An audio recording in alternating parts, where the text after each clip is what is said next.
நமக்கு தேவன் ஆயத்தப்படுத்தி வைத்திருக்கிற பரிசு பொருளை தட்டி செல்வதற்கு நிறைய காரணிகள் இருக்கிறது என்று சொல்லியும், நம்முடைய ஓட்டத்தில் நாம் சரியாய் ஓடாதபடிக்கு நம்மை தடை பண்ணும்படி நிறைய எதிர் சக்திகள் நமக்கு இருக்கிறது என்கிற காரியத்தையும் நாம் தொடர்ச்சியாக தியானித்தோம். இதுவரையிலும் பாவமும் கீழ்ப்படியாமையும் இச்சையும் இருதய கடினமும் மன்னிக்காத குணமும் நம்முடைய ஓட்டத்தை தடுக்கிறதா இருக்கிறது என்றும், நாம் பெற்றுக்கொள்ளத்தக்கதாய் நம்மை ஓட விடாதபடிக்கு நமக்கு இடையூறாக இருக்கிறது என்று சொல்லுகிற சில காரியங்களை நாம் தியானித்தோம். இன்றைக்கு ஒரு முக்கியமான காரியத்தை நாம் தியானிக்கும்படியாக இருக்கிறோம். இன்றைக்கு ஒரு அவேர்னஸ் மெசேஜ், ஒரு விழிப்புணர்வு செய்தியை நான் உங்களுக்கு கொடுக்குறேன். எல்லாரும் கொஞ்சம் கூர்ந்து கவனிங்க. நான் உங்களுக்கு ஒரு ஆழமான சத்தியத்தை நான் வெளிப்படுத்தி கொடுக்கும்படியாக இருக்கிறேன். சங்கீதங்களின் புஸ்தகம் 1ஆம் சங்கீதம் அப்படியே 1வது வசனத்தை எடுத்துக்கொள்ளுங்க. சங்கீதங்களின் புஸ்தகம் 1ஆம் சங்கீதம் 1வது வசனம். துன்மார்க்கருடைய ஆலோசனை நடவாமலும் பாவிகளுடைய வழிகளில் நில்லாமலும் பரியாசக்கார உட்காரும் இடத்தில் உட்காராமலும் போதும். அல்லேலூயா.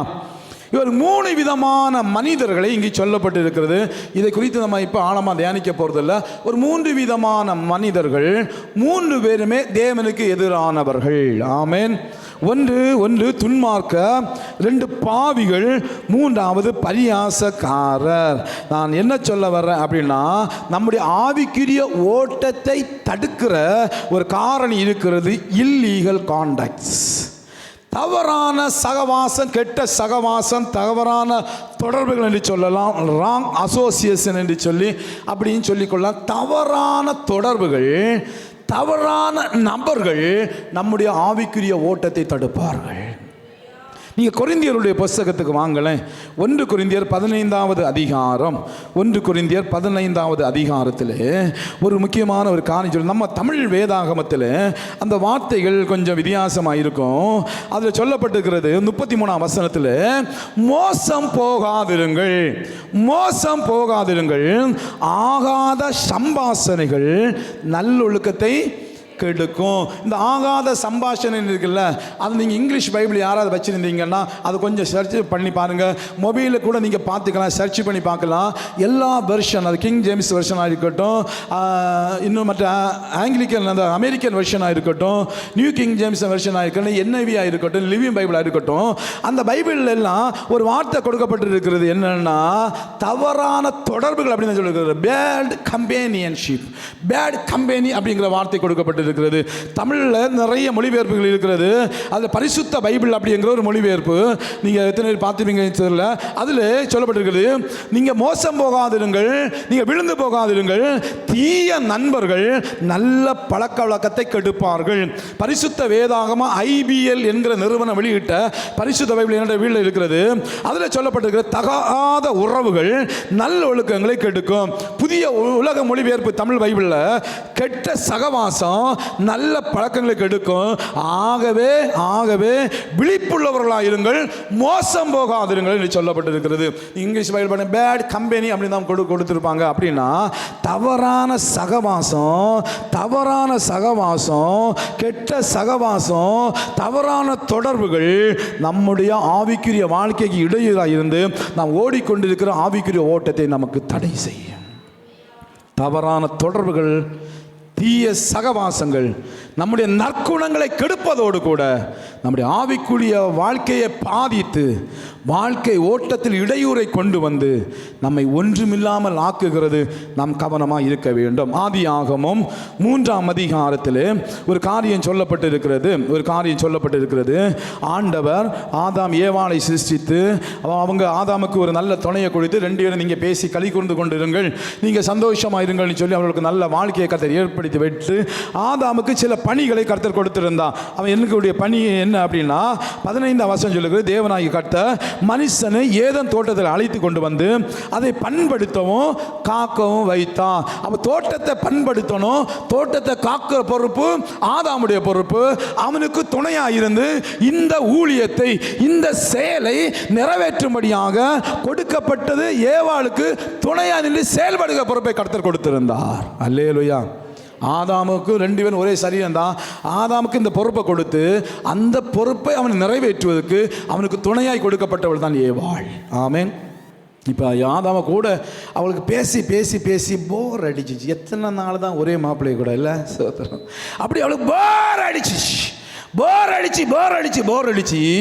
இப்போ அவளுடைய சிந்தனையில் அப்படியே மாறி துணைக்கு ஒன்று வேணுமே அப்படின்னு சொல்லி ஏதேன் தோட்டத்தில் அங்கே ஒருத்தர் இருக்கிறாரு. ஒளிர் விடுகிற அப்படி தான், அதுக்கு பேர் தான் சர்ப்பம். அவனா ஒளி விடுகிற அர்த்தம். அவங்ககிட்ட போய் பேச்சு கொடுக்க ஆரம்பி. நல்லா கவனிங்க, சாத்தான் ஏவாள் இடத்துல வரலை, ஏவாள் தான் சாத்தான் இடத்துல போயிருக்கா. நீ நிறைய நேரத்தில் பிசாசு என்னை வஞ்சிச்சுட்டான், எனக்கு இது இப்படி ஆயிட்டுன்னு சொல்லி நம்ம சொல்கிறோம். நிறைய நேரத்தில் நம்ம தான் போய் விழுந்து கிடக்கிறோம். கவனமாக இருக்கணும். அல்லேலூயா. தன் மனைவியை சரியான நிலைமையில் நடத்த ஆதாமுக்கு தெரியல. தன்னோடு கூட இருக்க வேண்டிய ஏவாளு விட்டுட்டான், வேலை பார்க்க போயிட்டான். இப்போ ஏவாளுக்கு ஒரு புதிய உறவு தேவைப்பட்டுச்சு. போனான், வேறு ஒன்றும் இல்லை, அவன் அப்படியே அவளை செஞ்சுட்டான், ஏமாற்றிட்டான். ஏவாளுக்கு சர்ப்பத்தோடு ஏற்பட்ட தொடர்புடைய விளைவை பாருங்க. உலகம் முழுவதும் சபிக்கப்பட்டுச்சு, பூமி சபிக்கப்பட்டுச்சு, மரணம் உலகத்தில் வந்துச்சு, வேதனை உலகத்தில் வந்துச்சு. அது வரையிலும் சந்தோஷமாக இருந்து கொண்டு இருந்த ஆதாமுக்குள்ள ஒரு சாபம், இனி நீ வேர்வை செஞ்சு தான் சாப்பிடுவேன். பெண்ணுக்கு ஒரு சாபம், இனி உனக்கு வேதனைகள் பெருகும். ஒரு சாத்தானோடு ஏற்பட்ட தவறான உறவு மொத்த வாழ்க்கையும் மனுகுலத்தையும் பாதித்து விட்டது. எனக்கு அருமையான தேவனுடைய பிள்ளைகளை கவனமாக இருக்க வேண்டும். சிம்சோன் பயங்கரமான பலசாலி, எல்லாருக்கும் தெரியும், பயங்கரமான பலசாலி. அவனுக்கு முன்னால் ஒருத்தரை நிற்க முடியாது, ஒரே நேரத்தில் 1000 பேரை கொண்டவனாக்கும். அப்படிப்பட்ட பயங்கரமான பலசாலிக்கு தெரியலால் என்கிற பெண்ணோடு ஒரு தொடர்பு ஏற்பட்டுச்சு. அந்த தொடர்புடைய விளைவு என்ன? நியாயாதிபதிகளின் புஸ்தகம் 16வது அதிகாரம், நியாயாதிபதிகளின் புஸ்தகம் 16வது அதிகாரத்துக்கு வாங்க. நியாயாதிபதிகளின் புஸ்தகம் 16வது அதிகாரம், அதனுடைய 21வது வசனத்தை ஒருத்தர் வாசிங்க. பெலிஸ்தியர் அவனை பிடித்து அவன் கண்களை பிடுங்கி அவனை காசாவுக்கு கொண்டு போய் அவனுக்கு 2 வெண்கல விலங்கு போட்டு சிறைச்சாலையிலே மாவரைத்து கொண்டிருக்க வைத்தார்கள். பயங்கர பலசாலியா, அவன் அபிஷேகத்துக்கு முன்னால் ஒருத்தர் நிற்க முடியாது, அவனுடைய காரியத்தில் ஒருத்தர் நிற்க முடியாது. அப்படிப்பட்ட பலசாலியாக சிம்சோன், அவனுடைய தவறான சகவாசம் இப்போ அவன் 2 கண்களையும் இழக்க வச்சு அவன் மேலெல்லாம் போய் இப்போ கோமாளியாக நிற்கிறான். போய் இன்னைக்கு நிறைய பேர் தேசத்தில் இப்படி தான் கோமாளிகளாய் மாறிவிட்டார்கள். தகாத சகவாசத்திற்கு தங்கள் வாழ்க்கையை விட்டு போட்டு வெளியே தெரியாது. ஆனால் அந்த தெளிலால் மூலமாக இவன் மொத்த வாழ்க்கையை இழந்தான். அவனுக்கு தேவன் கொடுத்த பலனை இழந்தான், அபிஷேகத்தை இழந்தான். அல்லேலூயா. பாருங்க, ஒரு கெட்ட சகவாசம் அவனை எங்கே போய் கரெக்டாக கோமாளியாக மாற்றிடுச்சு. வேடிக்கை காட்டும்படியாக கொண்டு விட்டாங்க. அதெல்லாம் பார்த்து ரசித்தாங்க. செத்து இருப்பான் இல்லை அப்படியே உயிரோடு. அப்படி ஒவ்வொருத்தரும் அடித்து தூக்கி வீசினவன், ஒவ்வொருக்கும் சவாலாக இருந்தவன். பெலிஸ்தியருக்கு சிம்சோனா சிம்ம சொப்பனம், அப்படிப்பட்ட சிம்ம சொப்பனமாக இருந்த பெலிஸ்தியருக்கு இந்த சிம்சோன் இன்னைக்கு வேடிக்கை காட்டுகிற அளவில் என்ன ஆகிட்டான்? ஒரு கோமாளியாய் மாறிவிட்டான். காரணம் கெட்ட சகவாசம். அல்லேலூயா. வேதாகமத்தில் நீங்கள் எத்தனை பேர் படிச்சிருக்கீங்கன்னு தெரியலை. 2 சாமுவேல் 13ஆம் அதிகாரத்தில் ஒரு சம்பவம் சொல்லப்பட்டிருக்கிறது. நான் அதை கொஞ்சம் ஓரளவு சொல்லி போகிறேன், கொஞ்சம் கவனிங்க. 2 சாமுவேல் 13ஆம் அதிகாரத்தில் தாவீதுக்கு சில பல மனைவிகள் இருந்தார்கள். அதில் ஒருத்திக்கு பிறந்தவன் அம்னோன், மூத்த மகன், தாவீதுடைய மூத்த மகன், வாரிசு என்று அழைக்கப்பட்டவன், சேஷ்டபுத்திரன். நல்லா கவனிங்க. அவன் தான் அடுத்து ராஜாவாக வர வேண்டியவன். அந்த அம்னோன், அவனுக்கு ஒரு மோகம் உண்டாயிற்று, ஒரு பெண்ணோடு மோகம் உண்டாயிற்று. அது யார் அப்படின்னா தாவீதுடைய இன்னொரு மனைவியாக இருந்த ஒருத்தியுடைய பிள்ளை. அதாவது இவனுக்கு முறைக்கு தங்கச்சி வரும். ஆனால் அவனுக்குள்ள ஒரு மோகம் உண்டானபடினாலே அதை நினைச்சிட்டு பைத்தியக்காரன் ஆகிட்டான், பாதி பைத்தியம் ஆகிட்டான். அப்படியே நினைச்சிட்டு இருக்கான். இப்போ அவனுடைய நண்பன், அதாவது பெரியப்பா பையன், அவன் வாரம் பாருங்க, அவனை குறித்து சொல்லப்பட்டு இருக்கிறது. யோனதாப் அவன் 3வது வசனத்தின் கடைசி போய் சொல்கிறது, அந்த யோனதாப் மகா தந்திரசாலி, அவன் தந்திரவாதியாக இருந்தான். அவன் வந்து கேட்குறான், என்னடா ஆச்சு உனக்கு, நீ உன் உடம்பெல்லாம் மெலிஞ்சு போயிருக்கிற, நீ ரொம்ப இப்படி ஆயிட்டியே, ஏதோ வியாதிப்பட்டிருக்குது, என்னடா ஆச்சு, பார்த்தா சரீரத்தில் எதுவுமே தெரியல, உனக்கு ஏதோ மனப்பிரச்சனை இருக்குது, நீ எனக்கு சொல்லு, அதுக்கு சொல்யூஷன் பண்ணுறேன்னு சொன்ன உடனே நீ சொன்னாரு, எனக்கு இப்படி ஒரு எண்ணம் இருக்குது, என்னால் மறக்கவே முடியலை, அதுலேருந்து வெளியே வரவே முடியலை, நான் ரொம்ப கஷ்டப்படுறேன்டா, என்ன பண்ணனே தெரியலை, ரொம்ப அதனால நான் அவதிப்படுகிறேன்னு சொன்னபோது எல்லா வாலிபர்களுக்கும் வருகிற ஒன்று தான் அவனுக்கு வந்தது. ஆனால் கொஞ்சம் வித்தியாசமாக போயிடுச்சு, அவ்வளோதான். எல்லா வாலிப பெண்களும் எல்லா வாலிப ஆண்களும் அனுபவிக்கிற ஒரு காரியம், அந்த வாலிப பிராயத்தை அப்படி தான் இருக்கும், இழுக்கப்படுவார்கள், சிலரை மறக்க முடியாமல் தவிப்பாங்க, அவங்களுடைய ஆத்மாவாக ஒரு ஆத்ம பிணைப்பாய் மாறி போய்விடும். இந்த அம்னோனுக்கு ஒரு ஆத்ம பிணைப்பு அந்த பெண்ணோடு ஏற்பட்டுச்சு. ஆகவே சொல்கிறான், இப்படி நடக்கடா, என்ன பண்ணுறேனே தெரியல. உடனே அவன் சொல்கிறான், இதை போட்டாயா வேதனைப்பட்டிருக்க, உங்கள் அப்பாவா வருவார், உன்னை பார்க்க வருவார், ரொம்ப வியாதியஸ்தனை போன நடி, ஒரு சகோதரியை நீ வர சொல்லி அவள் எனக்கு உணவு சமைச்சு கொடுக்கணும், என் கண்ணு முன்னால் உணவு சமைச்சு கொடுக்கணும்னு நீ சொல்லி கேளு அப்படின்னு நீ சொன்னபோது அவன் அதே போல் சொல்லி என்ன செஞ்சான், அந்த பெண்ணை தாமாரை வர சொல்லி அவள் அவனுக்கு ரொம்ப அண்ணன் என்கிற பாசத்தில், அண்ணன் இப்படி சுகவீனமாக படுத்திருக்கிறானே, அண்ணனுக்கு எதாகலும் செய்யணும்னு சொல்லிட்டு அண்ணனுங்கிற பாசத்தில் அவள் வந்து உணவு சமைச்சு கொடுக்கும் பொழுது அவன் எல்லாரையும் வெளியே போக விட்டு அந்த பெண்ணை கெடுத்து விட்டான். அந்த வேதவசனம் படித்து பார்த்தீங்கன்னா அந்த பெண்ணை கெடுத்துட்டான். கெடுத்தது மாத்திரம் இல்லை, எந்த அளவுக்கு அதிகமாக அவளை நேசிச்சானோ அந்த அளவுக்கு அதிகமாக அவளை தள்ளி விட்டான். எந்த அளவுக்கு பாருங்க, 15ஆம் வசனம் சொல்லுகிறது, பிற்பாடு அம்னோன் அவளை மிகவும் வெறுத்தான், அவன் அவளை விரும்பின விருப்பத்தை பார்க்கணும், அவளை வெறுத்த வெறுப்பு கவனமாக இருந்துக்க. எவனாவது வாழ்க்கையை உங்க நாசப்படுத்திடுறாங்க. எல்லா வாலிபர்களுக்கும் ஏற்படுகிற ஒன்று தான் உனக்கும் வந்திருக்கு. சாக்கடை போய் விழுந்துடாத, எவனை நம்பி போய் விழுந்துடாத, எவளை நம்பி போய் விழுந்துடாத, உன் வாழ்க்கை பரிதாபத்துக்குரியதாய் மாறிவிடும். அல்லேலூயா.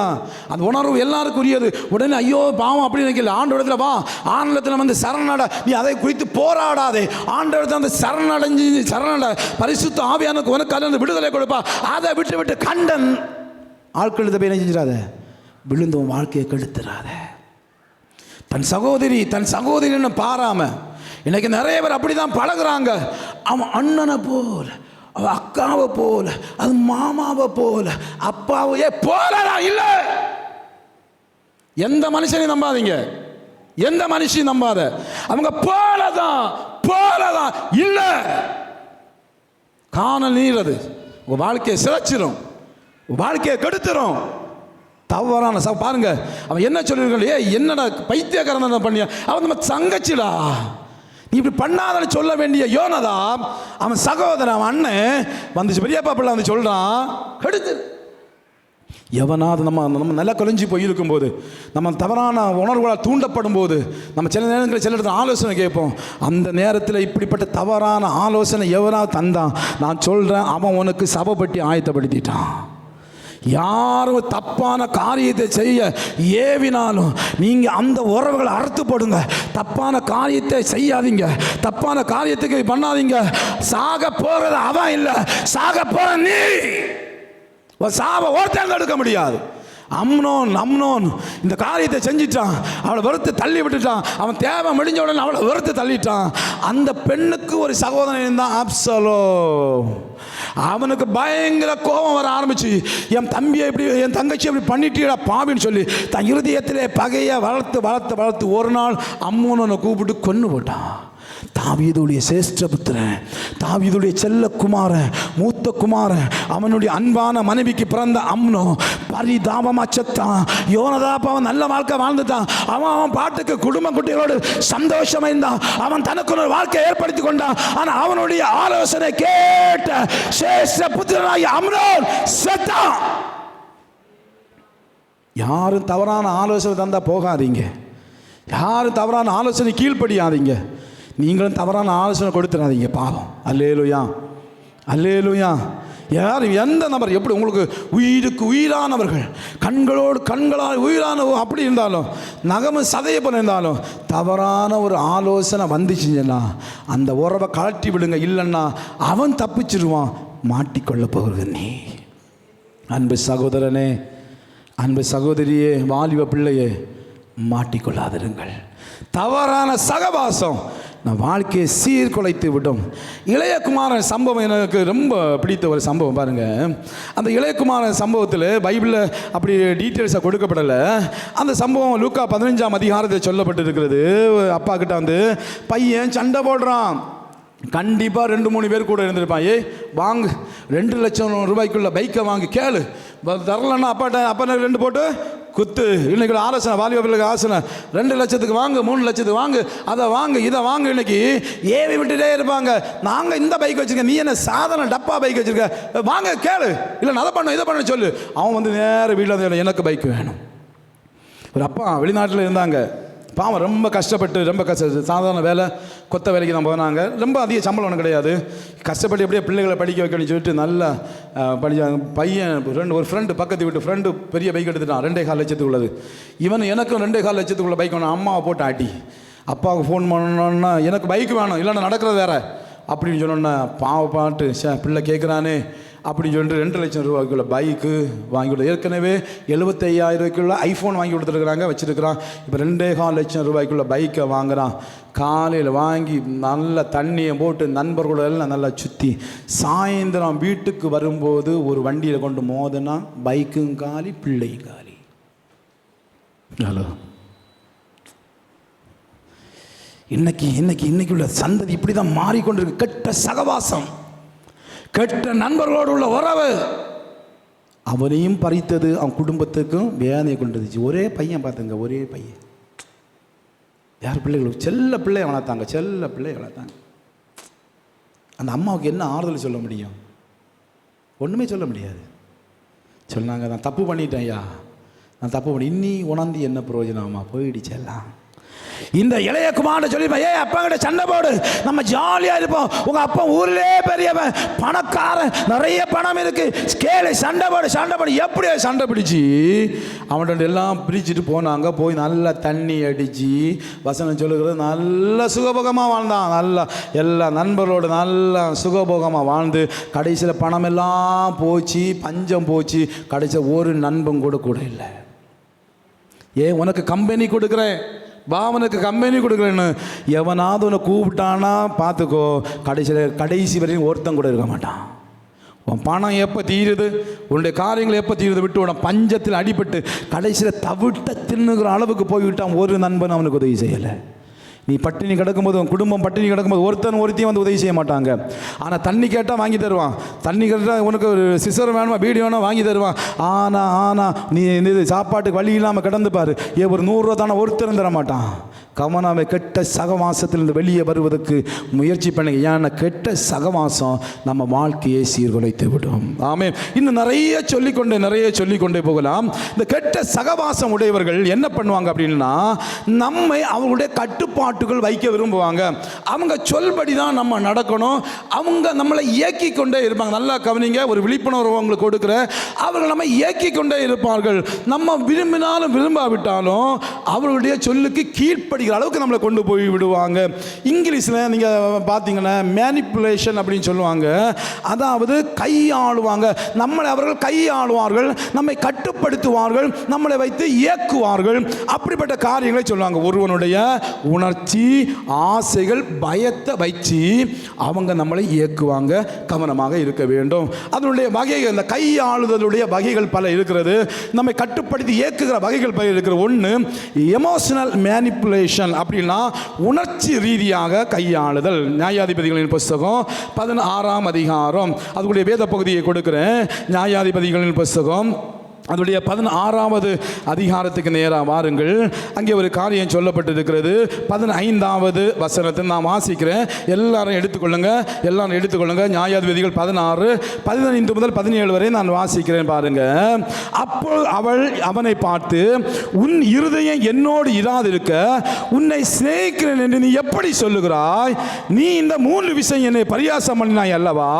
உன்னுடைய மகாபலன் எதனாலே உண்டாயிருக்கிறது என்று எனக்கு சொல்லாமல் போனாயே என்று சொல்லி இப்படி அவனை தினம் தன் வார்த்தைகளினாலே நெருக்கி அலட்டி கொண்டிருக்கிறதுனால் சாகத்தக்கதாய் அவன் ஆத்மா விசனப்பட்டு தன் இருதயத்தை எல்லாம் அவளுக்கு வெளிப்படுத்தி, சவரகன் கத்தி என் தலைமையில் படவில்லை, நான் என் தாயின் கற்பத்தில் பிறந்தது முதல் என் தேவனுக்கு என்று நசரேயனானவன் என் தலை சிரைக்கப்பட்டால் என் பலம் என்னை விட்டு போம், அதனால் நான் பலட்சியமாகி மற்ற எல்லா மனுஷரை போல ஆவேன் என்று அவளிடத்தில் சொன்னா. புரியுதா? ஏதாவது புரியுதா? பாருங்க, எமோஷனல் மேனிப்புலேஷன், உணர்ச்சி ரீதியான கையாளுதல். பாருங்க, அவனை ஏவுகிற ஏ நீ என்ன நேசிக்கிறேன்னு சொல்றியடா, இதாடா சிம்சோன், என்ன உயிருக்கு உயிராக நேசிக்கிறேன்னு சொல்றி, உயிருக்கு உயிராக நேசிக்கிற எங்கிட்ட இப்படி நீ மறைக்கலாமா? ஒன்னெல்லாம் நம்பணும் பார்த்தியா அப்படின்னு சொல்லும் போதே சிம்சோனுக்கு அப்படியே ஆரம்பிச்சு. அதாவது ஹில் ட்ரிப்பிங் அப்படின்னு சொல்லுவாங்க. அதாவது உணர்ச்சி ரீதியாக குற்ற உணர்வை தூண்டி கையாளுவாங்க. என்ன சொல்லுவாங்க? நீ உண்மையிலே என்னை நேசிக்கிறவனா இருந்தா இந்த காரியத்தை செய்வ, நீ உண்மையிலே என்ன விரும்புறதா இருந்தா இந்த காரியத்தை நீ செய்வ அப்படின்னு சொல்லும்போது ஒரு குற்ற உணர்வு. ஆமாம், ஒரு குற்ற உணர்வு இல்லைன்னு சொல்லுவாங்க. நீ உண்மையிலே என் உயிர் தோழனா இருந்தா எனக்காக நீ இது கூட செய்ய மாட்டியா? என் நண்பனாக இந்த இதை கூட செய்ய மாட்டியா? இதுதான் குற்ற உணர்வை தூண்டி கையாளுதல். அப்படி சொல்லும் போதே நம்மளுக்கு கொஞ்சம் மனம் இறங்குவோம். ஆமாம், நான் நேசிக்கிறேன்ல, நான் நட்பு வச்சுருக்கிறேன்ல, அவங்க எனக்கு வேண்டப்பட்டவங்கல்ல. நம்ம அப்படியே தரம் குறைந்து போவோம், அவங்களுடைய கட்டுப்பாட்டுக்குள் போவோம். ஒரு காரியத்தை செய்ய ஆரம்பிப்போம். அது பாவமாக இருக்கலாம், அது வேறு விதமான காரியமாக இருக்கலாம். செய்ய ஆரம்பித்து அப்படியே நம்மை விட்டு தெய்வ பிரச்சனை போயிடும், நம்ம நடுத்தருவுக்கு வருவோம். ஹில் ட்ரிப்பி. 2வது சொல்லப்பட்ட கேஸ் லைட்டிங் அப்படின்னு சொல்லுவாங்க. ஸ்தோத்திரம். அதாவது அது உசுப்பேத்துறது. நம்ம எடுக்கிற முடிவை சந்தேகப்பட வைப்பாங்க. நல்ல தீர்மானம் எடுத்திருப்போம். உதாரணத்துக்கு நம்ம வடசேரி போகணுன்னு தீர்மானம் எடுத்திருப்போம். அப்போ எங்கே போகிற? வடசேரிக்கு ஒன்று கூப்பிட்டு, இங்கே வா வடசேரிக்கு. எதுக்கு வடசேரி போகிற? எத்தனை ஆக்சிடென்ட் நடக்குது தெரியுமா உனக்கு அங்கே? அப்படி இப்படின்னு சொன்னோன்னா, அப்படியா அங்கே போகிறேன் அப்படின்னு சொல்லி குழப்பின உடனே நம்ம அப்படியே குழம்புவோம். ஆமாம் சரிதான் அப்படின்னு குழம்பி அவங்க மனசில் ஒரு திட்டம் வச்சுருப்பாங்க. அதுக்கு ஏற்ற நம்மளை உசி பேத்தி விடுவாங்க. இப்படி செஞ்சுப்பார், இந்த வழியை போய்ப்பார், இந்த காரியத்தை செஞ்சுப்பார். அதுதான் கேஸ் லைட்டு மேனிப்புலேஷன் அப்படின்னு சொல்லுவாங்க. அப்படியே நம்மளை உசு பேட்டி நம்மளை அப்படியே அடிச்சு கேஸ் லைட் இருந்தால அடிச்சு நம்மளை அப்படியே நினைச்சுவாங்க, தங்களுடைய வழிகளுக்கு கொண்டு வருவாங்க. அப்புறமா சொல்ல, நீ செய்யறதெல்லாம் தப்பு, உனக்கு முடிவு எடுக்கவே தெரியலை, உனக்கு ஒன்றுமே பண்ண தெரியும், நீ செய்ய தப்புன்னு சொல்லி நம்ம செய்கிறத தப்புன்னு பலமுறை சொன்னாலே நமக்கு ஒரு ஹெல்த் ஃபீலிங் ஆயிரும். அப்படியே நம்ம என்ன செஞ்சிருவோம்? சரி, நான் எனக்கு முடிவு எடுக்க தெரியாது, ஒரு தீர்மானத்துக்கு வரும். அப்படியே அவங்க சொல்லுவ வார்த்தைக்கு கீழ்ப்படிந்து போவோம். 3வதாக சைலண்ட் ட்ரீட்மெண்ட், மௌன தண்டனை. பேச மறப்போம். நம்ம ஒரு காரியத்தை பேசியிருப்போம், சொல்லியிருப்போம், நம்மளை பேசவே மாட்டாங்க. நம்ம என்ன சொன்னாலும் மூஞ்ச தூக்கி இருப்பாங்க, பேசவே மாட்டாங்க. இது சிலருக்கு ஏதோ போல் ஆயிரும். சில ஆள் உறவுகள் பேசலை, பிள்ளை பேசலை, மகன் பேசலை, மகள் பேசலை, அல்லது கணவன் பேசலை, மனைவி பேசலைன்னா நிறைய பேருக்கு முடியாது. நம்ம ரொம்ப பேசிகிட்டு இருக்கிற நபர், ரொம்ப நம்ம அதிகமாக அன்பு கூறுகிற நபர் திடீரென பேசாமல் போயிட்டாங்கன்னா நம்மளால் நினைச்ச முடியாது, தாங்க முடியாது. அதுதான் சைலண்ட் ட்ரீட்மெண்ட் பண்ணுவாங்க. அப்படியே பேசாமல் இருந்து, அதே உனக்கு என்ன செய்யணும், ஏன் எங்கிட்ட பேசாமல் இருக்க, என்ன செய்யணும் நம்மளை அப்படியே அவங்க கட்டுப்பாட்டுகள் கொண்டு போய் நம்மளை வதைப்பார்கள். 4வதாக லவ் பாம்பிங் அப்படின்னு சொல்லுவாங்க. அதுக்கு 2 அர்த்தம் இருக்குது. அன்பு வெள்ளம்னு சொல்லுவாங்க, 2வது அன்பு குண்டு வெடிப்பு அப்படின்னு சொல்கிறாங்க. அப்போ அதாவது திடீர்னு ஒரு அன்பை காட்டுவாங்க, அந்த அளவுக்கு பாசமலையை பொழிவாங்க. அவங்க பாசமலையை நம்ம அப்படியே மயங்கி போயிடுவோம், அவங்க காரியத்தை சாதிப்பார்கள். கடைசியாக பிளேயிங் த விக்டிம், அதாவது பலவீனங்களாக நடிப்பாங்க, பாதிக்கப்பட்டவர்களாக. நான் ரொம்ப பாதிக்கப்பட்டேன், நான் ரொம்ப இதாகிட்டேன் அப்படின்னு சொல்லிட்டு அந்த பாதிப்பை நம்மகிட்ட சொல்லும்போது, நான் இப்படியெல்லாம் கஷ்டப்படுறேன்னு தெரியுமா, எனக்கு வேறு வழியே இல்லைன்னு சொல்லும்போது நம்ம அப்படியே இறங்கி போய் அவங்க கட்டுப்பாட்டுக்குள்ளால் போயிடுவோம். இன்றைக்கி நிறைய இடத்துல நல்ல கவனிங்க, நிறைய துன்மார்க்கம் ஆண்கள் பெண்களை வஞ்சிக்கிறதுல தான். என் மனைவி எனக்கு சந்தோஷத்தையே தரல, என் மனைவி என்னை கவனிக்கவே இல்லை, எனக்கு மனைவி அப்படியாக்கும், அவன் அப்படியாக்கும் இப்படியாக்கும், வீட்டில் அப்படி அவன் என்ன செஞ்சு அவனை ஒரு ராஜாவை போல வச்சிருப்பான். ஆனால் வெளியே என்ன சொல்லுவான் தெரியுமா? அவள் ராட்சசி, அவன் பொல்லாதவ, அவகிட்ட பேசவே முடியாது, நான் இப்போ ரொம்ப தனிச்சிருக்கிறேன், ரொம்ப கஷ்டப்படுறேன் அப்படின்னு சொல்லும்போது இந்த பெண்கள் என்ன செய்வாங்க? சகோதரன் எல்லாரையும் நான் சொல்லலை, சிலர் அப்படி ஐயோ பாவம் பாவம் அவங்களுக்கு கம்பெனி கொடுப்போம், கம்பெனி கொடுத்து பலர் வாழ்க்கை இழந்துட்டாங்க. சில நபர்கள் எந்த நபராவது தன் அப்பாவை குறித்தோ அம்மாவை குறித்தோ தன் கணவனை குறித்தோ தன் மனைவியை குறித்தோ அவங்க மோசம், அவங்க எனக்கு சந்தோஷம் தரல, அவங்க கூட இருக்கிற நரகத்தில் இருக்கிற போல இருக்கு, ஆனால் உங்ககிட்ட பேசும்போது என்னவோ தெரியல, எங்கேயோ வண்ணத்து பூச்சியில் அடி சிறகடிச்சு பறந்தது போல இருக்குன்னு சொன்னான்னா நினைச்சிக்க, அவன் உனக்கு யமன். ஹலோ, அவள் உனக்கு யமன். காலை உங்களை வஞ்சிக்கிற பெண்களுடைய சுபாவம் இறக்க குணம் நல்லா தெரியும். அதை பயன்படுத்தி அவங்க நடிப்பாங்க, ஐயோ என் அப்பா அம்மா என்கிட்ட பாசமே இல்லை, நான் ரொம்ப கஷ்டப்படுகிறேன், இந்த பிள்ளை என்ன நினைப்போம், பாவம் அவங்க அப்பா அம்மா பாசம் இல்லை, நம்ம கொஞ்சம் பாசத்தை கொடுப்போம், பாசம் இல்லை விஷம் ஆகினது. எனக்கு அருமையான தேவனுடைய பிள்ளைகளே, ஒரு பாதிக்கப்பட்டவர்களை போல நடித்து நம்மளை அவங்க கட்டுப்பாட்டுக்குள் கொண்டு போவாங்க. நம்ம கட்டுப்பாட்டில் விழுந்தோன்னா செத்தோம். ரெண்டாவது கோவர்ட் மேனிப்புலேஷன், மறைமுகமாக கையாளுதல். 1 சாமுவேல் 18ஆம் அதிகாரம், 1 சாமுவேலுடைய புஸ்தகம் 18வது அதிகாரம் அதனுடைய 20வது வசனத்தை ஒருவர் வாசிங்க. 1 சாமுவேல் 18:20. சவுலின் குமாரத்தியாகிய மீகாள் தாவீதை நேசித்தாள், அது சவுலுக்கு அறிவிக்கப்பட்ட போது அது அவனுக்கு சந்தோஷமாயிருந்தது. ஏமா கவனிங்க ஐயா, கவனிங்க. கோவர்ட் மேனிப்புலேஷன், மறைமுகமாக கையாளுதல், மறைமுகமாக நம்மளை இயக்குதல். ஒரு காரியம் என்ன அப்படின்னா, சவுலுக்கு தாவீதை கொல்லணும், என்னென்னமோ பண்ணி பார்க்குறான், அவனை ஒன்றுமே பண்ண முடியலை. இப்போ அவனுக்கு ஒரு செய்தி வருகிறது, உன்னுடைய மகள் மீகாள் தாவீதை நேசிக்கிறான். சவுலுக்கு பயங்கர சந்தோஷம், அப்பா எமக்கு ஒரு வாய்ப்பு கிடையாது. என்ன வருங்க அடுத்த வசனம் சொல்லுகிறது, அது அவள் அவனுக்கு கன்னியா இருக்கவும் பெலிஸ்தியர் கை அவன் மேல் விழவும் அவளை அவனுக்கு கொடுப்பேன் என்று சவுல் எண்ணி தாவீதை நோக்கி, என்னுடைய 2வது மகள் மூலமாக நீ எனக்கு மருமகனானாய். ஐயோ எப்படிப்பட்ட துன்மார்க்கம் பார்த்தீங்களா? தன்னுடைய மகளை ஒன்றும் இல்லாமல் ஆக்கினாலும் பிரச்சனை இல்லை, தான் காரியம் சாதிக்கணும். தாவீது கொல்லப்படணும், மறைமுகமாக கையாளுகிறான். என்ன, அவனை மருமகனாக்கி அவனுக்கு சில காரியத்தை சொல்லி பெலிஸ்தர்கள் மத்தியில் இறக்கி அவனை அப்படியே அழிச்சிடணும். கவனமாக இருங்க. அல்லேலூயா. சில ஆட்கள் மறைமுகமாக நம்மிடத்தில் மோதுவாங்க, நேரடியாக மோத மாட்டாங்க. நமக்கு நல்ல பிள்ளையாக பேசுவாங்க, ஓ நீங்கள் ரொம்ப நல்லவர், உங்களை பார்க்கும்போது தேவதூதனுடைய முகத்தை பார்த்த போல இருக்கிறது, நீங்கள் வந்த பிற்பாடு அவ்வளோ மாற்றி இப்படியெல்லாம் நம்மளை சொல்லலாம். ஆனால் கவனமாக இருங்க, பின்னாடி ஏதோ ஆய்ப்பு வைக்கலாம். பாருங்கள், நேரடியாக அவங்க எதிர்க்க மாட்டாங்க, மறைமுகமாக நமக்கு மன அழுத்தத்தை கொண்டு வந்து, ஏதோ ஒரு இடத்துல மன அழுத்தத்தை கொண்டு வந்து நம்மளை குழப்புவாங்க. வேண்டுமென்னு குழப்பத்தை உண்டாக்கி நம்மளை அவங்க கட்டுப்பாட்டுக்கு கொண்டு வரதுக்கு பிரயாசப்படுவாங்க. அதாவது ஒரே விஷயத்தை மாறி மாறி சொல்லிட்டு இருப்பான். காலையில் ஒன்று சொல்லுவான், சாயந்தரம் ஒன்று சொல்லுவான். எனக்கு தெரிந்த ஒரு நபர் ஒரு இடத்துல முக்கியமான ஒரு மீட்டிங் போகும்போது சொன்னால், கரெக்டாக 8 மணிக்கு இந்த இடத்துல வந்து நின்று நான் கார் கொண்டு வரேன் அப்படின்னு சொல்லியிருந்தார். என்ன பண்ணிட்டு அவன் அந்த நபர் 7:55 அந்த இடத்துல வந்திருந்தார். ஆளை பார்க்க முடியலை. அந்த நபர் 7 மணிக்கே போயிட்டார். ஃபோன் பண்ணிவிட்டு, எங்கே போன நீ? உன்னை நான் 6 மணிக்கெல்லாம் வர சொன்னேன், ஒரு 6 மணிக்கெல்லாம் வர சொன்னேன். பார்த்தீங்களா, நம்மளை ஏதோ ஒரு இடத்துல மன அழுத்தம் நம்ம நினைப்போம், ஆமாம் அப்படி தான் சொல்லியிருப்பாங்களோ, நமக்கு தான் தப்பாக கேட்டுச்சோ. இப்படி தான் பல மாறி மாறி சில காரியத்தை சொல்லி, அதாவது நேரடியாக நம்மக்கிட்ட மோத மாட்டாங்க, மறைமுகமாக செய்வாங்க. முக்கியமான தகவல்கள் எல்லாம் மறைச்சி வச்சு நம்மளை படாத பாடுபடுத்தான். சில இடங்களிலெல்லாம் இந்த ஆஃபீஸ்லாம் இந்த காரியங்கள் நடக்கும், ஏதாவது முக்கியமான மேட்டர் இருக்கும், தகவலை மறைச்சி வச்சுட்டு நீ தரல, நீ பண்ணலை, பிள்ளைகளை அனுபவிச்சிருப்பாங்க, சில அசைன்மெண்ட் கொடுத்துருப்பாங்க, அந்த அசைன்மெண்ட் அவங்க எங்கேயா தூக்கி போட்டுட்டு நீ தரல திரும்பவும் பண்ணித்தா, இப்படி கஷ்டப்படுத்துறத பார்க்க முடிகிறது. சில சின்ன சின்ன உதவிகளை பண்ணுவாங்க, நமக்கு நம்ம மகிழ அளவில் சின்ன உதவிகளை பண்ணிவிட்டு பெரிய ஆப்பா இவர்கள் வைப்பார்கள். இன்னும் இவர்களுடைய முக்கியமான ஒரு காரியம் நம்மளை தனிமைப்படுத்துவாங்க. நல்லா கவனிங்க. ஏய் நீ அவங்ககிட்ட பேசக்கூடாது, நீ அவங்ககிட்ட பேசக்கூடாது, அவங்ககிட்ட பேசினா இனி எங்கிட்ட நினைச்சக்கூடாது, பேசக்கூடாது. இப்படியே நம்மளை சில வாலிய பிள்ளைகளை நான் பார்த்துருக்கிறேன். நாங்கள் இன்னும் இதுக்கு முன்பதாக இந்த இடத்துல ஒரு வாலிய பிள்ளை, அவளுடைய தோழி, அவளை யார்கிட்டையும் பேச விட மாட்டான். அவங்கக்கிட்ட யாராவது வந்து பேசினா இவளுக்கு முகம் அப்படியே மாறும். அன்னைக்கு அதுக்கப்புறம் பிரச்சனை, அவள் பேசாமல் அப்படி மௌனம் சைலண்ட் ஆயிடுவா. உடனே இவளுக்கு மனசு பொறுக்காது, இனிமேல் நீ யாருக்கிட்ட பேசினா அவங்ககிட்ட பேச மாட்டேன். கவனிக்கிறீங்களா? ஒரு முக்கியமான மேட்டர் ஓடிட்டு இருக்கு. கவனிங்க, நம்மளை தனிமைப்படுத்தி நம்ம உறவுகளை விட்டு விலக்குவாங்க. சில வீடுகள் இனி உன் அப்பா அம்மா கிட்ட பேசக்கூடாது, அண்ணன் தம்பி கிட்ட பேசக்கூடாது, உன் ஃப்ரெண்ட்கிட்ட பேசக்கூடாது ஒதுக்குறாங்கல்ல சில வீடுகளில். அப்படியே ஒதுக்குவாங்க. ஒதுக்கி நம்மளை தனிமைப்படுத்தி நமக்கு ஒரு டார்ச்சரை கொடுத்து அவங்களத்தான் நம்ப வேண்டிய சூழ்நிலைகளை கொண்டு வச்சுட்டு நம்மளை அடிமைப்படுத்துவார்கள்.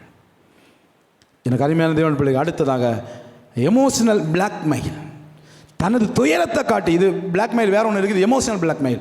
தன்னுடைய துயரத்தை காட்டி இதுக்கு காரணம் நீதான், இந்த அளவுக்கு நான் கஷ்டப்படுற காரணம் நீதான், இந்த அளவுக்கு நான் வேதனைப்படுற காரணம் நீதான், என் குடும்பம் சிதைவதற்கு காரணம் நீதான், அப்படியே அதனால நீ எனக்கு இதை செஞ்சு தான் ஆகணும்.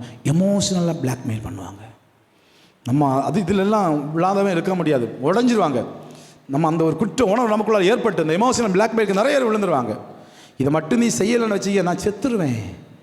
ஒரு பிளாக்மெயில் பண்ணுறாங்கல்ல பாருங்க. அடுத்ததாக ஃபினான்சியல் மேனிப்புலேஷன். 2 ராஜாக்கள் 6வது அதிகாரம், 2 ராஜாக்களின் புஸ்தகம் 6வது அதிகாரத்தில் ஒரு காரியம் சொல்லப்பட்டிருக்கு. சீரியா ராஜா வந்து சமாரியாவை முற்றுகை போட்டான். சமாரியாவை முற்றுகை போட்டு அவங்களுக்கு சாப்பாட்டுக்கு வழி இல்லாமல் ஆக்கி, நீங்கள் அந்த பகுதியில் படிச்சிங்கன்னா சாப்பாட்டுக்கு வழி இல்லை. என்ன பண்ணுறாங்க தெரியுமா? கழுதையுடைய தலையை சமைச்சு சாப்பிட்டாங்களாம். நாட்கள் போகுது, இன்னும் பஞ்சம் அதிகமானபடினாலே அவங்க ஒரு அம்மா 2 பேர் பேசிக்கொள்கிறாங்க. இன்னைக்கு உன் குழந்தையத்தான் நம்ம சமைச்சு சாப்பிட்றோம், நாளைக்கு என் பிள்ளைய சாப்பிட்றோன்னு சொல்லி 2 அம்மாவும் சேர்ந்து ஒரு பிள்ளையை சமைச்சு சாப்பிட்டாங்கன்னு சொல்லப்பட்டிருக்கு. காரணம் பொருளாதார நெருக்கடி. அவங்க இதுதான் இந்த ஃபினான்சியல் இந்த மேனிப்புலேஷனை தான் அன்னைக்கு சீரியா ராஜா செஞ்சான். அவங்களுக்கு சாப்பாட்டுக்கு வழி இல்லாமல் ஆக்குனா அப்படி அந்த தேசத்தை தன் கைவசப்படுத்தணும். முதல் நிறைய ராஜாக்கள் முற்றுகை போட்டு போக்குவரத்து இல்லாமல் ஆக்கிடுவாங்க. சாப்பாடுக்கு பஞ்சம் வருகிற வரையும் காத்திருப்பாங்க. இது ஒரு விதமான ட்ரிக். அதை இதை என்ன செய்வாங்க தெரியுமா? நம்ம மக்கள் என்ன செய்வாங்க தெரியுமா? நமக்கு வர வேண்டிய பணத்தை தர விடாதபடி தடுப்பாங்க.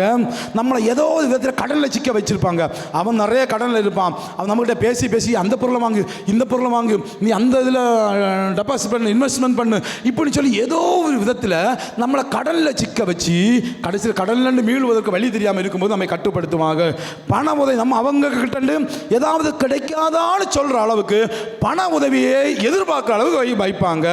நமக்கு வருமானத்துக்கு என்னெல்லாம் வழி உண்டோ எல்லா வழியும் அவங்க அடைப்பாங்க.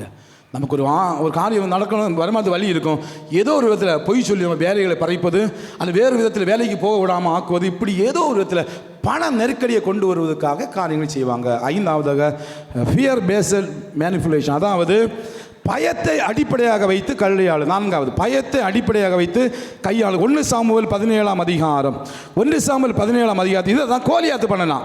கோலியாத்து வந்து மிரட்டுறான், எல்லாரையும் வந்து மிரட்டுறான். ஏய் ஒத்தைக்கு வாங்கடா பார்ப்போம் அப்படின்னு மிரட்டுக்கிறான். பாருங்க 9ஆம் வசனம் சொல்லுகிறது, 8ஆம் வசனம் 1 சாமுவேல் 17:8.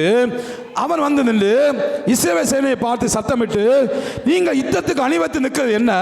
நான் பெலிஸ்தியன் அல்லவா? நீங்கள் சவுலின் சேவகர்கள் அல்லவா? உங்களில் ஒருவனை தெரிந்து கொள்ளுங்கள். பா ஒத்தைக்கு மோதும் பா ஒரு பயத்தை உண்டாக்கணும். டேய் நான் அவனை கொன்னேன்னா நீங்கள் எல்லாம் எனக்கு அடிமை, அவன் வந்து என்ன கொன்னா நாங்கள்லாம் அடிமை. அந்த கோலியாத்துடைய உருவத்தை பார்த்தா பயங்கரமாக இருக்குது. எல்லாரும் நினச்சிட்டாங்க ஒருத்தன் போனால் அவனை கொன்னுருவான், நம்மளெல்லாம் அடிமையாக்கும். ஒரு பயத்தை உண்டாக்குறான். பயத்தை உண்டாக்கி எப்படியாவது அவர்களை தன் கட்டுப்பாட்டுகள் கொண்டு வர முடியும் ஒரு பயத்தை உண்டாக்குகிறான். சில ஆட்கள் மிரட்டுவாங்க, நீ இந்த விஷயத்துக்கு சம்மதிக்கலைன்னா உன் ஃபோட்டோவை தான் நினச்சவன் ஃபேஸ்புக்கில் போடுவேன். ஏ நீ நல்ல கவனி, எதுக்குமா உங்களுக்கு இந்த வீணான பிரச்சனைகள்? ஒருத்தர் உங்கள்கிட்ட வந்து கொஞ்சம் வலிஞ்சா போதுமே உடனே ஃபோட்டோ அனுப்பி கொடுக்குறது, உடனே அவங்களுக்கு அதை பண்ணுறது இதை பண்ணுறது. உங்களுக்கெல்லாம் கொஞ்சம் அறிவே கிடையாதா? கொஞ்சம் அறிவே கிடையாதா? எவனோ ஒருத்தன் கேட்குறான், எதுக்கு ஃபோட்டோ அனுப்பி கொடுக்குறீங்க? ரொம்ப வருத்தமாக இருக்குது. சமுதாயத்தை பார்த்து ரொம்ப வருத்தமாக இருக்குது. அவன் கிறுக்கன் கேட்பான், அவன் பைத்தியக்காரன் கேட்பான். அதுக்காக உனக்கு அறிவு எங்கே போச்சு? இன்னைக்கு நிறைய பேர் மாட்டி தவிக்கிறது. இப்போ பாரு, இதை செய்யலைன்னா உன் ஃபோட்டோ எங்கே போட்டுருவேன், உன் ஃபோட்டோ இதில் போட்டுருவேன், உன் வீடியோ அங்கே போட்டுருவேன். பிரச்சனை எவ்வளோ நடக்கும் உலகத்தில். மிரட்டுறாங்க, பிளாக்மெயில் பண்ணுறாங்க. நீ இதை செய்யலைன்னா சில ஆஃபீஸில் நடக்கும். இதுபடி நீ செய்யலைன்னு வச்சு அவன் வேலையை பறிச்சிடுவேன். அது உன் எந்த ஏதாவது தப்பு, எல்லாரும் ஏதாவது விதத்தை தப்பு செஞ்சுருப்பான். உன் புருஷன்கிட்ட சொல்லி கொடுத்துருவோம் பார்த்துக்கா, உன் மனைவிட்ட சொல்லி கொடுத்துருப்பான் பார்த்துக்கா. இப்படியே சொல்லி மிரட்டி நம்மளை பணிய வைக்க இது ஒரு பயத்தை உண்டாக்குற. அப்படி யார் என்ன பண்ணாலும் பயப்படாத. அல்லேலூயா, தைரியம் வந்து இல்லைங்க, கர்த்தர் கூட இருப்பார். ஆமென். எனக்கு ஒரு சகோதரர், நான் ஒரு 5-6 வருடங்கள் ஆகிவிட்டது. ஒரு சகோதரன், நாங்கள் இவங்க முன்பதாக இந்த சபையில் உள்ள சகோதரன் ஒரு நாள் ஃபோன் பண்ணி, ஐயா எனக்கு ஒரு 20,000 ரூபாய் தர முடியுமா அப்படின்னு கேட்டான். நான் சொன்னேன், 20,000 ரூபாயா எதுக்கு? அம்மா கேட்டாங்க, அம்மா அவசரமாக கேட்டாங்க, ஏதோ தங்கச்சிக்கு காரியத்துக்கு அம்மா கேட்டாங்க 20,000. நான் தானே இப்போ 20,000 எடுக்கிற அளவுக்கு எங்கிட்ட இல்லை. எங்கள் சம்பளம் தான் உங்களுக்கு தெரியல, நாங்கள் அந்த அளவுக்கு இல்லை, பிள்ளைகளை படிக்க வச்சுட்ருக்குறோம், எங்களுக்கு நிறைய தேவை இருக்குது, ரூபாய் இல்லை, யார்ட்டையாவது கடன் வாங்கி தாங்க ஐயா, இப்போ உடனே வேணும் ஐயா, இப்போ உடனே வேணும், இல்லைன்னா கஷ்டமாயிடும் அப்படின்னு சொன்னேன். நான் சொன்னேன், சரி அம்மாட்ட இல்லை அம்மாட்ட நீங்கள் பேசலாம், நான் பார்த்துக்கிறேன், நான் அம்மாட்ட சொல்கிறேன், இல்லை நான் அங்கே அம்மாக்கிட்ட பேசுகிறேன், உனக்கு ஐயா தயவு அம்மாவுக்கு கால் பண்ணிடுறாங்க. அப்போ புரிஞ்சுக்கிட்டு பிரச்சனை ஏதோ இருக்குது. நான் சொன்னேன், உண்மையை சொல்லு, இப்போ உண்மையை சொன்னோன்னா உனக்கு நான் அதுக்குரிய சொல்யூஷனை பண்ணுறேன் அப்படின்னு சொல்லிட்டு பாருங்கள். அந்த பையன் நிறைய இந்த இது எப்போவுமே மொபைல் நோண்டிட்டு இருக்கிறவன், ஃபேஸ்புக்கு துணை மெசேஞ்சர், ஓகே மெசேஞ்சர், அந்த மெசேஞ்சர் யூஸ் பண்ணிகிட்டு இருக்கிறான். ஒரு நாள் அவனுக்கு ஒரு மெசேஜ் வருகிறது, அவன் நிறைய போஸ்ட் பண்ணிகிட்டு இருக்கிறான், விதவிதமாக இந்த பைக்கில் போகிறதெல்லாம் போஸ்ட் பண்ணிகிட்டு இருக்கிறான். அதில் ஒரு மெசேஜ் வருகிறது, நீ பைக்கில் நிற்கிற ஸ்டைல் சூப்பராக இருக்குது, நான் உங்கள்கிட்ட பேசணும், நீ உன்னோட வாட்ஸ்அப் நம்பர் தான்னு சொன்னோன்னா இவன் வாட்ஸ்அப் நம்பர் கொடுத்தான். வாட்ஸ்அப் நம்பர் கொடுத்தானோ கொஞ்சம் நேரத்தில் ஒரு வாட்ஸ்அப் கால் வந்தது. வந்தோடனே இவன் ஓப்பன் பண்ணால் அங்கே ஒரு தவறான படம் ஓடிட்டு இருக்கு. அப்படியே கொஞ்சம் நேரம் பார்த்துட்டான், டப்புன்னு ஆஃப் பண்ணிட்டான். ஆஃப் பண்ணோன்னா அதே வாட்ஸ்அப்புக்கு ஒரு மெசேஜ் வருது, அந்த பையன் அந்த தவறான படத்தை பார்த்துருக்க போல, அங்கண்டு வாய்ஸ் மெசேஜ் அனுப்பியிருக்கிறாங்க, இன்னும் இத்தனை மணி நேரத்துக்குள்ளால் எனக்கு இவ்வளோ ரூபா நீ தரலன்னா இதை நான் யூடியூப்பில் போட்டுருவேன். அவன் பயந்து போய் அப்பா கிடையாது அந்த பையனுக்கு, அவன் பயந்து போய் யார்கிட்ட என்ன பண்ணணும் இல்லை எனக்கு ஃபோன் அடித்தான். நான் சொன்னேன், பயப்படாத, இதுக்கு சொல்யூஷனுக்கு நீ ரூபா அனுப்பாத, தைரியமே, நீ எந்த ரிப்ளை பண்ண, அந்த நம்பரை பிளாக் பண்ணி விட்டுரு. ஒன்று அவன் மிரட்டுறான், இல்லையா எதோ ஆயிரும் என் தங்கச்சிக்கு அம்மா ஏதோ ஐயோன்னு, இல்லை பயப்படாத, நான் கூட இருக்கிறேன், கர்த்தர் உனக்கு துணை இருப்பா, நீ எந்த ரூபாய் அனுப்பாத அப்படின்னு சொன்னேன். அவன் அனுப்பவே இல்லை. அதுக்கு பிற்பாடு நம்பரை பிளாக் பண்ணி, இப்படியா பாருங்க, அந்த பையன் தப்பு பண்ணல, நல்லா கவனிங்க, அந்த பையன் தப்பு பண்ணலை, இன்னைக்கு இதே போல் நிறைய மாட்டியிருக்காங்க. அப்புறம் தான் ஒரு 2-3 வருஷம் கழிஞ்ச பிற்பாடு தான் அவர் சைலேந்திர பாபு அவர் அந்த ஒரு வீடியோ போட்டிருந்தார். அப்போ தான் புரிஞ்சு, ஓஹோ இது நிறைய நடக்கு போல இருக்குன்னு சொல்லிட்டு. அவன் அதனால் மெசேஞ்சர் யூஸ் பண்ணுறவங்கெல்லாம் கவனமாக யூஸ் பண்ணுங்கள், எந்த காரியம் யூஸ் பண்ண கவனமாக யூஸ், உங்கள் வாழ்க்கையை இழந்துடாதீங்க. நீங்கள் தப்பே பண்ண வேண்டாம், நீங்கள் தப்பே பண்ணியிருக்க மாட்டீங்க, ஆனால் நீங்கள் தப்பு பண்ணுற போல் ஆக்குறதுல இன்றைக்கி கில்லாடிகள். இன்றைக்கி பாருங்கள், ஒரு போன வருஷம் ஜனவரி மாதம் 26ஆம் தேதி ஜனகணமனகதி பாட்டு வந்துச்சு. பாட்டை யாரெல்லாம் பாடினாங்க, யாராவது பார்த்தீங்களா? எத்தனை பேர் அந்த வீடியோ பார்த்துருக்கீங்க? மகாத்மா காந்தி, ஜவஹர்லால் நேரு, சுபாஷ் சந்திர போஸ் வந்து ஜனகணமனகதி பார்த்தீங்களா? பிள்ளைங்களை பார்த்தீங்களா? அவங்க பாடுற போல ஒரு வீடியோ வந்துடுச்சு. ஏஐ அந்த அளவுக்கு அட்வான்ஸாக போயிடுச்சு. உங்கள் ஒரு ஃபோட்டோ கிடைச்சா போதும் உங்கள் வாழ்க்கையை சிதைப்பதற்கு. கவனமாக போஸ்ட் போடுறது, கவனமாக இருங்க, கர்த்தர் உங்களை நடத்துவாராக. அல்லேலூயா. மிரட்டல், ஒரு பிளாக்மெயில் பண்ணி இதை நீ செய்யலைன்னா இப்படி நாங்கள் பண்ணுறோம், அடுத்து ஒரு அச்சுறுத்தல் கொடுப்பாங்க, ஒரு பயம் காட்டுவாங்க. என் கூட நீ இப்போ வரலன்னு வச்சுக்கங்க, நடக்கிறதே வேற, உனக்கு உதவியை நான் நிப்பாட்டிடுவேன், உன் காரியத்தை நிப்பாட்டிடுவேன் அப்படின்னு சொல்லிட்டு அச்சுறுத்தல் கொடுப்பாங்க. நம்முடைய விளைவுகளை மிகப்படுத்துவாங்க. பாரு, இப்படி நீ செய்யலைன்னா அப்படி ஆயிரும், அப்பா அம்மாவுக்கு அப்படி ஆயிரும், உன் புருஷனுக்கு இப்படி ஆயிரும், உன் மனைவிக்கு இப்போ பாரு, இந்த காரியத்தை நீ செய்யலைன்னா உன் புருஷனுக்கு நிலைமை என்ன தெரியுமா, இப்படி சொல்லி பயத்தை காட்டும் போதே நிறைய பேர் விழுந்துருவாங்க. அது இந்த வாய்ப்பை நீ பயன்படுத்தலைன்னா, இந்த சந்தர்ப்பத்தை நீ பயன்படுத்தலைன்னா உன் குடும்பம் நாசமாக போகிறத ஒருத்தரால் காப்பாற்ற முடியாது, பிள்ளைகள் நாசமா போற ஒருத்தன் காப்பாற்ற முடியாது. அதனால இதனை செய்யணும்னு சொன்னா, பிள்ளைகளுக்காக, புருஷனுக்காக, மனைவிக்காக, பெற்றோருக்காக பயந்து போய் நிறைய பேர் மற்றவருடைய கையில் சிக்கிக் கொள்வார்கள். அந்த இதில் 4வது பாதுகாப்பின்மே உருவாக்குவாங்க. என்னை விட்டு போனால் உன்னை ஒருத்தரும் நேசிக்க மாட்டாங்க, என்னை விட்டு போனேன்னு வச்சு அப்படி தான் உன் வாழ்க்கைன்னு சொல்லிட்டு ஒரு பாதுகாப்பின்மையை சரிப்படுத்துவாங்க. இப்படி பல விதங்களிலே தவறான மனிதர்கள் நம்மை ஆட்கொள்வதற்கு, நம்மை அடிமைப்படுத்துவதற்கு, நம்மை இயக்குவதற்கு வாய்ப்புகள் இருக்கிறது. இன்னும் ஒரு காரியத்தை சொல்ல மறந்துட்டு, ஓவர் மேனிபுலேஷன், வெளிப்படையாக கையாளுதல். நீதிமொழிகள் 1ஆம் அதிகாரம் 10ஆம் வசனத்தில் 18 வச்சிருக்கிறது. வா வா வா வா, நம்ம எல்லாம் போய் கொள்ளையடிப்போம், நம்ம வீடுகளை நிரப்போம், வா வா வா என்று சொல்லி அந்த தப்புக்கு நேரடியாகவே அழைப்பார்கள். அந்த சேல்ஸ் பர்சன் எல்லாம் பார்த்துருப்பீங்க, ஒரு பொருளை விற்கிறதுக்கு என்னெல்லாம் சொல்ல முடியுமோ சொல்லுவான். நமக்கு தெரியுது அந்த பொருளை விற்க தான் அவன் பண்ணுறான்னு, ஆனாலும் நம்ம என்ன செய்ய மாட்டோம், திருந்தாமல் அந்த பொருளை வாங்கிடுவோம். இப்படி 5 விதமாக நம்மை கையாளுவதற்கு தீய மனிதர்கள், கெட்ட சகவாசம் உதவி செய்கிறபடினாலே ஆண்டவர் சொல்லுகிறார், தீய சகவாசத்தை விட்டு வெளியே வா. அல்லேலூயா. நம்ம கவனமாக இல்லாமல் போனோம்னா ஏதோ ஒரு விதத்தில் நம்மை அவர்கள் அழிப்பார்கள். நம்மளை வாழ வைப்பதற்காக அவங்க பண்ண மாட்டாங்க, அவர்கள் அழிப்பார்கள். நம்ம ஏதோ விதத்தில் அவங்க சிறைத்து போடுவார்கள். கண்டிப்பாக வாசிக்க வேண்டிய ஒரு காரியம் இருக்குது. கொலோசியருடைய புஸ்தகம் 2ஆம் அதிகாரம் 19ஆம் வசனம். கொலோசியர் 2ஆம் அதிகாரம் 19வது வசனத்துடைய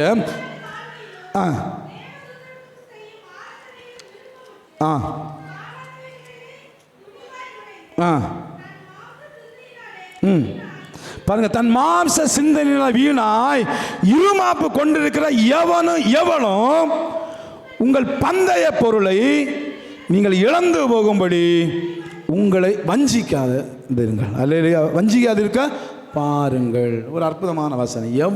எவளும் உனக்குன்னு தேவன் ஆயத்தப்படுத்தி வச்சிருக்கிற அந்த பந்தய பொருளை இழந்து போவதற்கு உங்களை வஞ்சிக்காதபடிக்கு பாருங்கள்.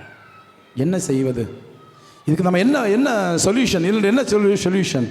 நம்ம அடுத்த வாரம் தியானிக்க போகிறோம். எல்லாரும் அப்படி எளிமைந்து நிஜாமம் செய்யும்.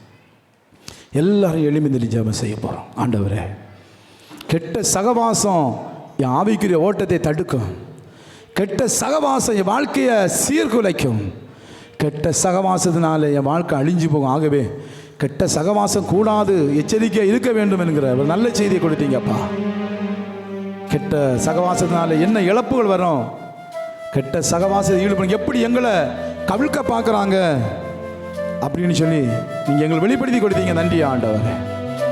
எந்த நபர், எந்த ஆணோ எந்த பெண்ணோ எனக்கென்று தேவன் வைத்திருக்க அந்த பரிசு பொருளை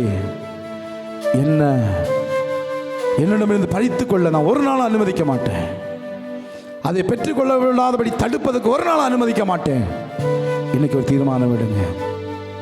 யாராவது அதில் பாதிக்கப்பட்டிருந்தா, இன்னைக்கு நான் சொன்னேன்ல, அந்த மேனிபுலேஷனில் யாராவது பாதிக்கப்பட்டிருந்தா, அந்த கையாளுதலில் யாராவது பாதிக்கப்பட்டிருந்தா, நீங்கள் வெளியே வந்துருங்க.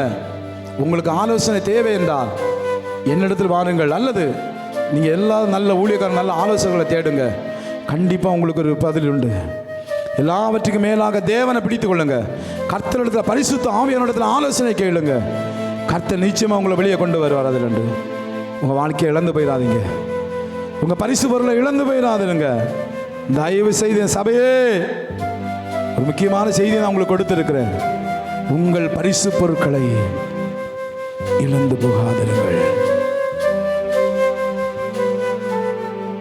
உள்ளம் நொந்து உம்மண்டையா உருகிவாரே ஐயரே. உள்ளம் நொந்து உம்மண்டையால் உருகிவாரே ஐயனே. தள்ளாடும் என் நெஞ்சை தேற்றி, தள்ளாடும் என் நெஞ்சை தேற்றி தாங்கி காரும் தேவா பாந்தமா எந்தனை தேவே. கண்ணோக்குமே என் தீய நெஞ்சை மாற்றுமே தேவே. கண்ணோக்குமே என் தீய நெஞ்சை மாற்றுமே. அப்படியே ஒப்பு கொடுத்து ஜெபம் பண்ணுங்க. யாராவது உங்களை கட்டுப்படுத்தி வச்சிருக்காங்களா?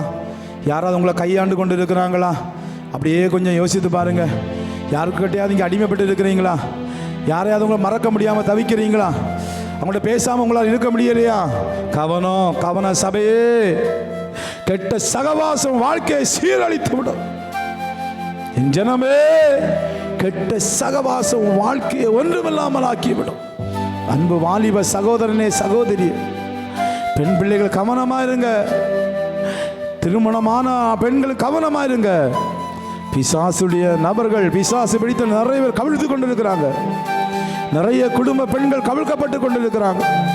நிறைய பிள்ளைகள் கவிழ்க்கப்பட்டு கொண்டிருக்கிறாங்க. கொஞ்சம் அசந்து போனாலும் உங்கள் வாழ்க்கை பாழாய் போயிடும். அதனால தான் வசனம் சொல்லுகிறது, எச்சரிக்கையா இருங்க, மோசம் போகாதிருங்கள். தவறான சகவாசம் உங்கள் வாழ்க்கையை கெடுத்து போட்டுவிடும். எங்களை நேசிக்கிற நல்ல ஆண்டவரே, கிருபையும் இரக்கமும் அன்பும் நிறைந்தவரை உம்மை துதிக்கிறோம், ஸ்தோத்திரிக்கிறோம். இந்த நாளிலும் கர்த்தர் எங்களுக்கு கொடுத்த அந்த நல்ல வார்த்தைகளுக்காக எமக்கு நன்றி செலுத்துகிறோம்.